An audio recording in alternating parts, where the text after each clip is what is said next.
হচ্ছেন 100 জনের উপর যদি কোনো বিয়ে বাড়িতে বরযাত্রী আসে তাহলে প্রতিজন বেশি হওয়ার কারণে 1000 টাকা ট্যাক্স দিতে হবে সরকারকে।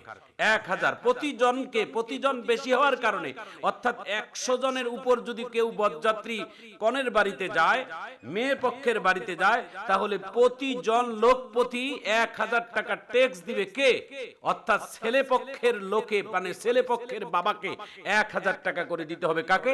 সরকারকে। বর্তমান সরকার জনাব তারেক রহমান, বাংলাদেশের সরকার, তাকে আমরা অভিনন্দন জানাই, মোবারকবাদ জানাই। বাংলাদেশে একটা নতুন গেজেট আইন পাশ হলো, যে এই আইনটা এটা বাংলাদেশের সাধারণ মানুষদের জন্য একটা বড় উপকার হবে।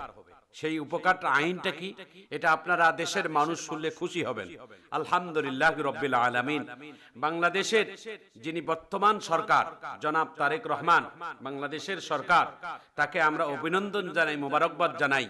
বাংলাদেশের এই প্রধানমন্ত্রী তারেক রহমানকে, যে আপনার এই সময়ে, আপনার সরকারের সময় আপনি একটা যে আইন করেছেন, এটা মনে হয় সাধারণ বাবাদের জন্য এবং সাধারণ মানুষদের জন্য বড় একটা উপকার হবে। সেটা কি?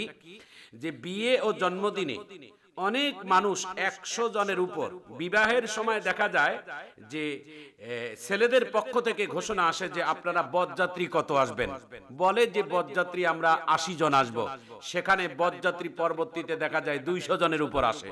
কিন্তু মেয়ের বাবায় আয়োজন করে 80 জন থেকে 100 জনের জন্য, সেখানে বরপক্ষের পক্ষ থেকে যখন এই 200-র উপর লোক আসে, তখন ওই মেয়ের বাবা কিভাবেই তখন একটা সংকট মুহূর্তে পড়ে যায়, এবং এই মেহমানদেরকে আপ্যায়ন না করা যে তাদের জন্য যে একটা কত বড় কষ্টদায়ক হয়, এটা ওই মেয়ের বাবা ছাড়া আর কেউ বলতে পারবে না।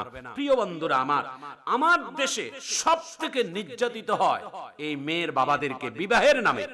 3 দিনের গায়ে হলুদ, এখানে একটা খরচ, তারপরে বিবাহের দিনে মেয়েদের পক্ষের, ছেলেদের পক্ষের লোকদেরকে কাপড় চোপড় দেওয়া, জামাইকে কাপড় দেওয়া, গাড়ি দেওয়া, বাড়ি দেওয়া, বিভিন্ন যৌতুক নামে এগুলোকে ট্যাক্স ভ্যাক্স বসা, এবং সর্বশেষ মেয়েদের বাবার উপর যে অত্যাচারটা, অবিচারটা করানো হয়, সেটা বরযাত্রীর নামে।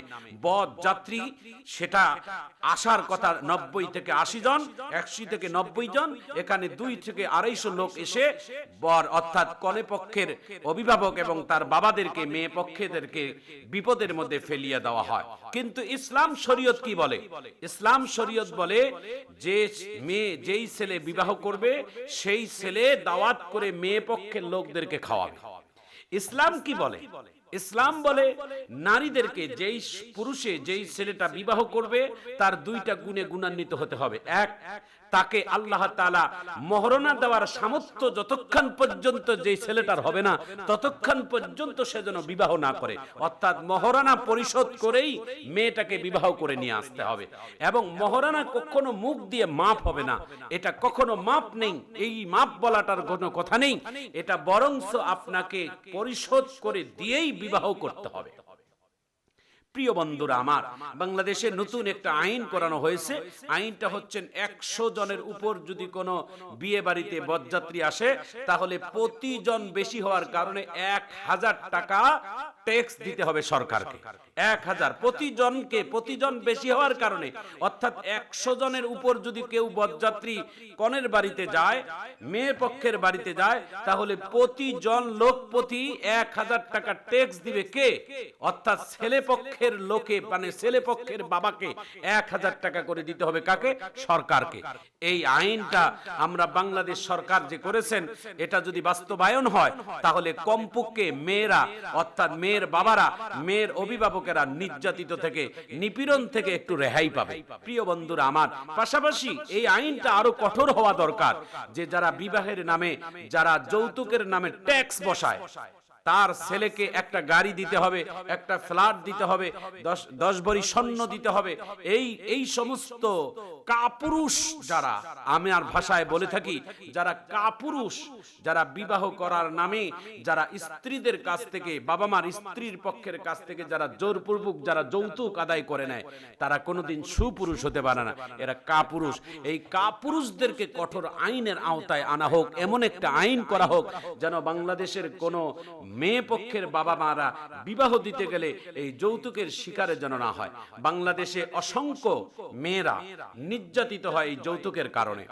বিবাহের যৌতুক, যিনি বিবাহের সময় আলাপ হয়েছেন 2 লক্ষ টাকা দিবে, 10 ভরি স্বর্ণ দিবে, মেয়ের বাবা বিবাহের খরচ করছে 2 লাখ টাকা, তারপরে এই বিবাহের পর যখন যৌতুকের চাপ দেয়, যখন সঠিকভাবে সময়ভাবে দিতে পারে না, নানান শারীরিক নির্যাতনের শিকার হয়, তখন এই মেয়েটা নানান শারীরিক নির্যাতনের শিকার হয় শ্বশুর বাড়িতে এই মেয়েটি।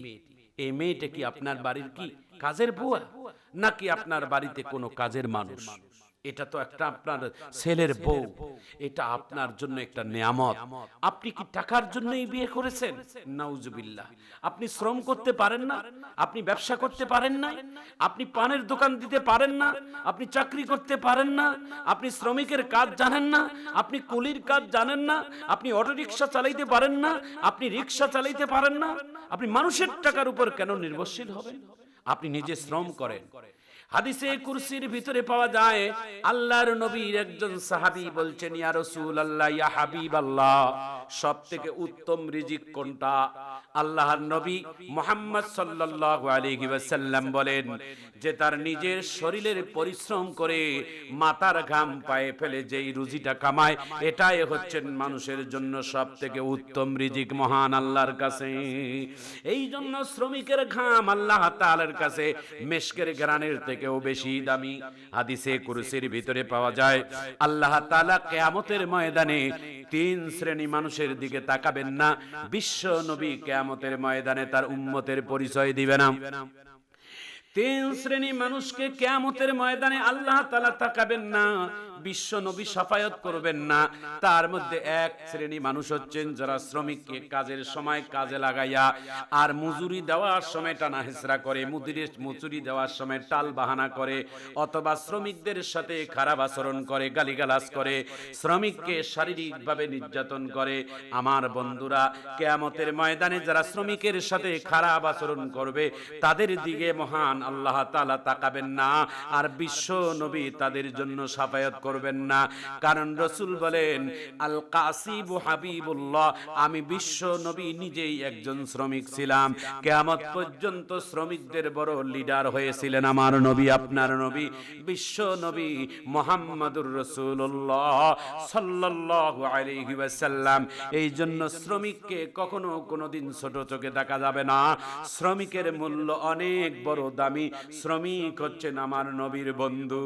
আমার শ্রমিক ভাইরা আমার, যারা ওই সমস্ত শ্রমিক, যেই শ্রমিক সময় মতো আমার আল্লাহর হুকুম নামাজ আদায় করে নবীর সুন্নত তরিকা ভাবে জীবন যাপন করে, কিয়ামতের ময়দানে ওই শ্রমিক আর আমি বিশ্ব নবী এত পাশাপাশি জান্নাতে বসবাস করবে। এই জন্য কোন শ্রমিককে অবহেলা করবেন না, শ্রমিককে কেউ কোনোদিন কটূক্তি করবেন না, কারণ শ্রমিক হচ্ছেন আমার নবী নিজে। নাম্বার দ্বিতীয় হচ্ছে যারা পিতামাতার অবাধ্য সন্তান। কিয়ামতের ময়দানে মুসিবতের দিনে আল্লাহ তাআলা অবাধ্য সন্তানদেরকে, অবাধ্য বান্দা বান্দি যারা পিতামাতার, তাদের দিকে আল্লাহ তাআলা তাকাবেন না। সে যতই হাজি হোক, আর যত বড় নামাজি হোক, আর যত বড় দানবীর হোক, যত বড় আলেম মুফতি হোক, পিতামাতার অবাধ্য সন্তানকারীরা, সন্তানেরা, বান্দারা কোনোদিন আল্লাহ তাআলার আশ্রয় পাবেন না, এবং বিশ্ব নবীর শাফায়াত তাদের মধ্যে মিলবে না। বিশ্ব নবী বলেন, আল্লাহর নবী বলেন, যারা আল্লাহ যারা পিতামাতার অবাধ্য সন্তান, যারা পিতামাতাকে সম্মান করে না, কিয়ামতের ময়দানে আল্লাহ তাআলার বিশ্ব নবীর শাফায়াত তার কোনোদিন মিলবে না। বিশ্ব নবী মুহাম্মদ সাল্লাল্লাহু আলাইহি ওয়াসাল্লামের কাছে একজন সাহাবী বিচার নিয়ে আসছিলেন। তার মায়ের বিরুদ্ধে আল্লাহর নবী বসানোর থেকে দাঁড়িয়ে গেছে। নবী ডাক দিয়ে বলে, সাহাবী, আমি সব বিচার করার অধিকার রাখি। কোন সন্তানে বিচার চায় মা বাবার জন্য, মা বাবার বিরুদ্ধে বিচার করার অধিকার আমি নবী রাখি না।